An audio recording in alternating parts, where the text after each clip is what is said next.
تو شخص اپنے والدین کے لیے روزانہ مغفرت کی دعا کرے، والدین زندہ ہوں تب بھی، فوت ہو گئے ہوں تب بھی، اس میں کبھی بھی ناغہ نہ کرے، ساری زندگی اس کے رزق میں بے برکتی نہیں آ سکتی، ساری زندگی تجربہ کر کے دیکھ لیجیے، روزانہ ان کے لیے مغفرت کی اہتمام کے ساتھ دعا کیجیے، ساری زندگی ان کے رزق میں بے برکتی نہیں آئے گی، اللہ برکتوں کا نزول فرمائے گا۔ تو خوش نصیب وہ ہیں جو اپنے ماں باپ کی عزت کرتے ہیں، ان کے سامنے اپنے بازو سکیڑ کے رکھتے ہیں اور ان کے معاملات میں، ان کے طرز زندگی میں، ان کے انداز معاشرت میں خوش رہتے ہیں اور انہیں راحت، آسانی اور ان کے لیے محبتیں بچھاتے ہیں، تو اللہ تعالیٰ ان کے لیے آسانیاں پیدا کرتا ہے، رحمتیں پیدا کرتا ہے۔ والدین کے حوالے سے ضرور آپ اور میں دیکھیں کہ ہم سے کوئی کوتاہی سرزد تو نہیں ہو رہی، اور اگر والدین فوت ہو گئے ہیں، انتقال کر گئے ہیں، تو آپ کہیں کہ یہ باتیں ہم نے پہلے سنی ہوتی تو بڑا فائدہ ہوتا، اب تو والدین اس دنیا سے جا چکے ہیں، تو اب ہم ان کی خدمت کیسے کر سکتے ہیں؟ ان کے لیے دعا کریں، ان کی روح بھی آپ سے راضی ہو جائے، ان کے لیے جمعۃ المبارک کے دن سورہ یاسین پڑھے جا کے ان کی قبر پہ، تو ان کی بھی مغفرت ہو جائے گی، آپ کی بھی مغفرت ہو جائے گی۔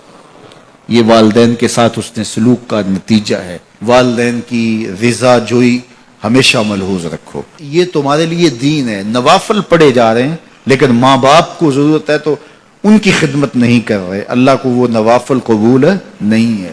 ماں کے قدم دباؤ، باپ کے پاؤں چومو، تو تمہارے نوافلوں سے بہتر تمہیں جب وہ دعا دیں گے، اللہ اپنی رحمتیں تمہارے اوپر نازل کر دے گا، تو ان کی خدمت کرو۔ ایک شخص جہاد کا اذن لینے کے لیے حضور کی خدمت میں آیا، حضور میں جہاد پہ جانا چاہتا ہوں، کتنی بڑی بات ہے، چھٹا رکن ہے اسلام کا، لیکن آقا کریم کیا بولتے ہیں؟ احی والدہ کا، کیا تیرے والدین زندہ ہیں؟ قال نعم، کہا جی حضور زندہ ہیں۔ قال ففیہ ما فجاہد، کہا جا ان کی خدمت کر، یہی تیرا جہاد ہے۔ ماں باپ بیمار پڑے اور بیٹا جہاد پہ گیا، اللہ کے رسول اس کی حوصلہ افزائی نہیں کی ہے۔ میں ایک دن گزر رہا تھا تو فجر کی نماز کے بعد ایک گھر کے سامنے کافی لوگ کھڑے تھے، تو میں نے پوچھا کیا ہوا، تو کہنے لگے کہ فوتگی ہو گئی ہے۔ تو میں نے کہا کہ ان کا کوئی بیٹا نظر نہیں آ رہا، کہا تینوں بیٹے تبلیغ پہ گئے ہوئے ہیں۔ میں نے کہا اچھا ماں کی پھر اچانک طبیعت خراب ہوئی ہوگی، کوئی ہارٹ کا مسئلہ بن گیا؟ کہا نہیں ماں فالج میں مبتلا تھی۔ میں نے کہا پھر تو بہت زیادتی ہے کہ ماں فالج میں مبتلا اور تینوں بیٹے تبلیغ پہ گئے ہوئے ہیں۔ ماں کو ضرورت ہے اور بیٹا جا کے پیر کے دربار پہ بیٹھا ہے، غوث اعظم بھی ہیں تو فیض نہیں ملے گا۔ پہلا مرشد ماں ہے۔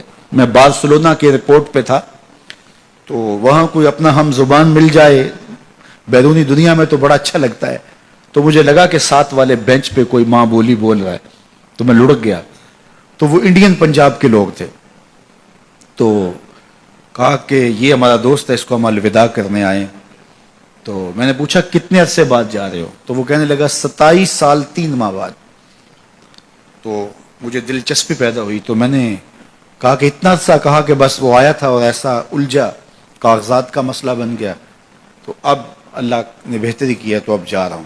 جب آیا تھا ان فوان شباب تھا، اور اب تو بڑھاپا اتر ہے، اور بڑے حسرت بڑے انداز میں کہنے لگا پتہ نہیں میرے گھر والے اب مجھے پہچانتے بھی ہیں یا کہ نہیں، 27 سال 3 ماہ بعد جا رہا ہوں، پتہ نہیں میرے گھر والے اب مجھے پہچانتے بھی ہیں یا نہیں۔ میں نے کہا اور کوئی پہچانے یا نہ پہچانے، ماں قدموں کی آہٹ سے پہچان لے گی، یہ میرے پتر کے پیروں کی آواز لگتی ہے۔ تو والدین کی خدمت کریں گے تو سرخرو ہوں گے، ماں باپ کی بے ادبی کریں گے تو کبھی بھی آپ سرخرو نہیں ہوں گے۔ تو والدین کی رضا کو اللہ کی رضا سمجھو، رضا اللہ فی رضا الوالد و سخط اللہ فی سخط الوالد۔ والدین کی رضا میں اللہ کی رضا چھپی ہے اور والدین کی ناراضگی میں اللہ کی ناراضگی چھپی ہے۔ جو خوش نصیب اپنے والدین کو راضی رکھے ہوئے ہیں انہیں مبارک دیتا ہوں، اور اگر بدقسمتی سے میرے سننے والوں، دوستوں میں، پیر بھائیوں میں، ملنے والوں میں کسی کے ماں باپ ناراض ہیں تو وہ دیر نہ کرے، بہت جلد ان کو راضی کر لے۔ ان کی رضا تمہیں دنیا آخرت کی سرخرویاں اور کامیابیاں نصیب کرے گی۔ اس ویڈیو کو شیئر ضرور کیجئے، ہو سکتا ہے آپ کے ایک شیئر سے یہ بات کسی کے دل میں اتر جائے۔ جزاک اللہ۔